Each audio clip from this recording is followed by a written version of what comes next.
बिस्मिल्लाहिर्रहमानिर्रहीम। अस्सलाम वालेकुम नाजरीन, मैं हूं एडवोकेट इजाज़ अहमद नवाब और आप देख रहे हैं मेरा यूट्यूब चैनल कानून की दुनिया।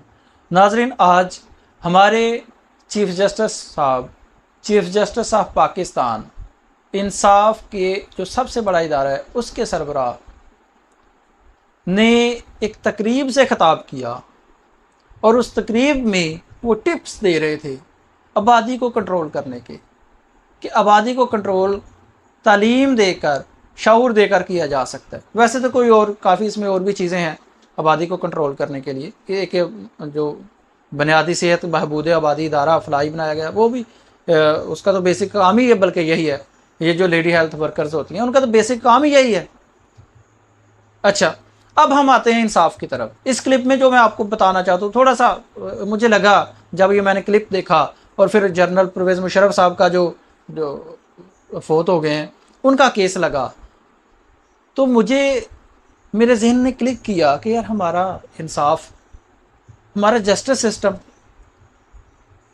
हम बात स्टार्ट करते हैं जनरल परवेज़ मुशर्रफ की। जनरल परवेज़ मुशर्रफ जो डिक्टेटर था, जिसने मार्शल लॉ लगाया, और मार्शल लॉ लगाने के बाद सारी की सिचुएशन चलती रही। बात आ जाती 2013 पे। 2013 में जनरल परवेज़ मुशर्रफ ने कागजात नामजदगी जमा करवाई इलेक्शन लड़ने के लिए, लेकिन वो हो गए मुस्तरद। उसके खिलाफ जनरल परवेज़ मुशर्रफ ने कर दी अपील, सुप्रीम कोर्ट में अपील पहुंची, और वो अपील 2013 की फाइल की हुई आज तक लगी नहीं। फिर अचानक से क्या हुआ कि आज, मतलब कि अब जुलाई में उसकी डेट फिक्स हो गई, 20 जुलाई। कौन सी?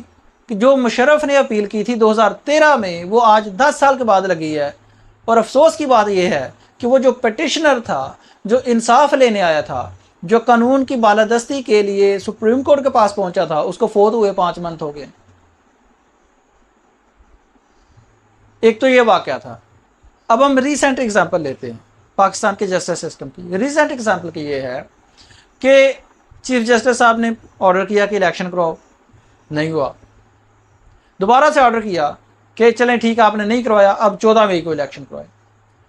फिर जब 14 मई को इलेक्शन करवाने का ऑर्डर हुआ, गवर्नमेंट ने नहीं माना उसको। कभी कहते हैं हमारे पास पैसे नहीं हैं, कभी कहते हैं हमारे पास सिक्योरिटी नहीं है, कभी फलां, जो भी डॉक्यूमेंटेशन थी। इन शॉर्ट 14 मई को इलेक्शन नहीं करवाया। जब 14 मई को इलेक्शन नहीं करवाया, तो उसके बाद फिर Supreme Court practice and procedure act आ गया। Supreme Court practice and procedure act का चैलेंज कर दिया गया। उसका बेसिक पर्पज़ ये था कि अगर वो जो आज खुद नोटिस केस में फैसला होता तो उस पर अपील की जाए, राइट दिया जाए अपील का, जबकि पहले मौजूद नहीं है, नज़र सानी का है, रिव्यू का है, मतलब कि अपील का नहीं है। तो वो कहते हैं अपील का राइट देना है। और फिर आज खुद नोटिस और बेंच बनाने की जो पावर्स हैं चीफ जस्टिस साहब की, उसको भी तकसीम करना था मोस्ट 3 मेंबर्स में जस्टिस साहब ने। ये आ गया। अब इस कानून को चैलेंज कर दिया सुप्रीम कोर्ट में, स्टे हो गया उस कानून पर। 14 मई को इलेक्शन होने थे, वो नहीं हुए। इस केस के साथ supreme Court practice and procedure के साथ उसको अटैच करके 14 मई गुजर गई, 14 जून भी गुजर गई, 14 जुलाई भी गुजर गई। पाकिस्तान का जस्टिस सिस्टम ये है, अदलिया की पावर ये है, अदलिया का एहतराम ये है कि जो 14 मई को इलेक्शन करवाने का ऑर्डर था वो नहीं माना गया, और उससे रिलेटेड जो कानून साजी हुई उसकी अब 21 जुलाई डेट फिक्स हो गई। मतलब कि ना तो इलेक्शन हुए, ना तो उस ऑर्डर को किसी ने माना, बल्कि असेंबली में खड़े होकर करारदादें मंजूर हुई उस ऑर्डर के खिलाफ और सुप्रीम कोर्ट के खिलाफ, वगैरह वगैरह सारी सिचुएशन चलती रही। ये सारी सिचुएशन थी supreme Court practice and procedure act में। अब दूसरी तरफ आ जाते हैं हम, एक और भी सुप्रीम कोर्ट में केस फिक्स हो गया है, जो 9 मई का वाक़या अफसोसनाक हुआ। उसमें जो सिविलियंस थे, उनका ट्रायल फौजी अदालतों में जब चलाने की बात शुरू हुई, उसको चैलेंज कर दिया सुप्रीम कोर्ट में। चैलेंज किसने किया? पाकिस्तान के मोस्ट सीनियर वकील ने, एतजाज़ अहमद साहब ने, पटिशनर बनकर। और उसमें कौंसल थे लतीफ़ खोसा साहब। और उससे भी बड़ी बात, दूसरी पटिशन एक और फाइल हुई, वो कि पाकिस्तान के सुप्रीम कोर्ट के साबका चीफ जस्टिस जवाद एस खाजा। अब ये दोनों केसेस इकट्ठे होकर ये लग गए हैं 18 जुलाई को। एक तो ये सिचुएशन थी। लेकिन हमारा जस्टिस सिस्टम देखें कि एक बंदा 10 साल पहले उसने अपील फाइल की, आज उसकी 10 साल बाद अपील लगी है, उसको भी फोत हुए 5-6 माह गुजर गए हैं।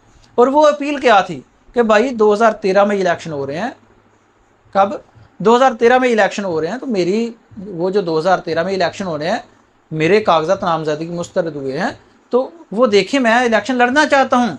और 2013 का इलेक्शन अब 2023 में पिटीशन सुनी जा रही है। ये जस्टिस सिस्टम है। 14 मई को इलेक्शन कराना था, 14 मई को इलेक्शन हुआ, उसका उससे रिलेटेड जो केस है अब 21 जुलाई को फिक्स हो रहा है 2-3 हफ्तों के बाद। ये हमारा जस्टिस सिस्टम है। लेकिन इसके साथ पॉजिटिव भी है। पॉजिटिव क्या है? पॉजिटिव ये है कि इमरान खान को उठाया तो अदालत ने उसको गैर कानूनी करार देते हुए, मजम्मत करते हुए बल्कि इसकी, अब उसका ऑर्डर भी जारी कर दिया। अच्छा, ये भी एक बड़ा अजीब सा लगता है कि यार आज हियरिंग हुई और इसका फैसला महफूज हो गया, वो महफूज फैसला पता नहीं जाके 2 महीने बाद बाहर आए। ये नहीं होना चाहिए। चलो ठीक है, ह्यूमन बीइंग है, लोड होता है वर्क का, सोचना होता है, कुछ लिखना लिखाना, गलतियाँ, पेरूजल ऑफ रिकॉर्ड होता है, सारा कुछ होता है। लेकिन 2 दिन, 3 दिन, 4 दिन, 5 दिन, महीना, 1.5 महीना, ये हमारा फैसला महफूज होता है। इस सारे के सारे जस्टिस सिस्टम में जब ये सिचुएशन चल रही है, 2-2, 3-3 महीने डेट नहीं पाती, 2-2, 3-3 महीनों की और महीने की 1.5 महीने की डेटें पड़ती हैं सिविल कोर्ट्स में, छोटी अदालतों में, और लोगों के केस 10, 20, 15, 20 साल चलते हैं। और उस रियासत के, उस मुल्क के, उस सुप्रीम कोर्ट के, उस अदलिया के सरबराह उमर अता बंदयाल साहब कहते हैं कि आबादी को कंट्रोल करें, और आबादी को कंट्रोल करने के लिए तालीम की ज़रूरत है। केसेस की बात करें, आप अपने इदारे की बात करें। शुक्रिया। अल्लाह।